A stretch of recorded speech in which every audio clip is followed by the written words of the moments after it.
And then Jill. First, I actually do hear that you respond to almost every email, so thank you. In regard to polls, I mean, I feel the desire to try to get this voice from our community, but I really think, along with staying in our lane, that it's a really slippery slope for the executive side of the House to say they're going to start polling on administrative decisions. Again, this is something our executive branch does because they think it's in the best interest of the city.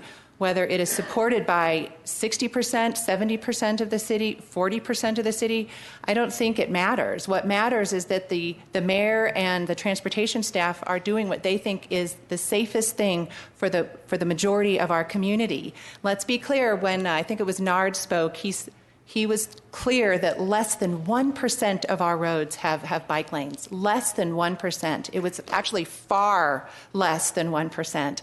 The goal is to create a connectivity of lanes through our city, very few streets, so that cyclists can ride safely on our streets, so that they can commute by bike. That doesn't mean we're going to try to road diet every street. So to suggest that is ridiculous. To suggest that we should poll on every one of those issues, it doesn't make any sense. And let's be clear that polling is very expensive if it's going to be unbiased and done in a very democratic way. $20,000, $30,000 on every administrative decision that the people come here and tell us that they don't want.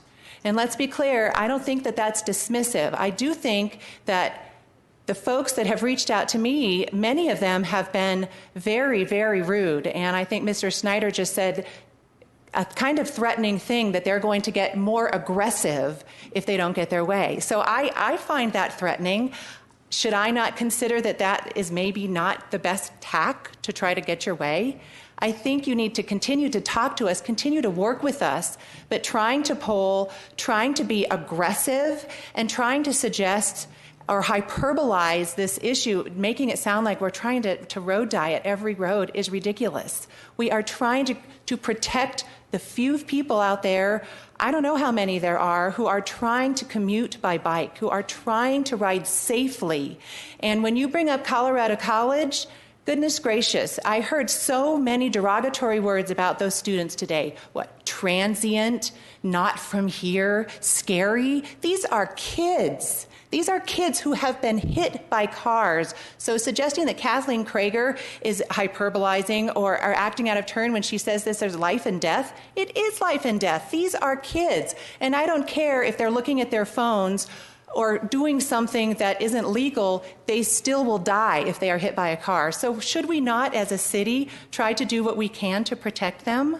I don't see that as wrong. We should be trying to protect all of our citizens, all of them, whether they're transients, whether they're from here, whether they live in Old North End. And Ms. Porter, I respect what you said, but you don't live in the Old North End. People from our city care about all of our roads. I care about all of our roads. So try to work together. Don't be threatening. Talk to us. But to suggest that the mayor should poll on every administrative decision is just not a workable solution.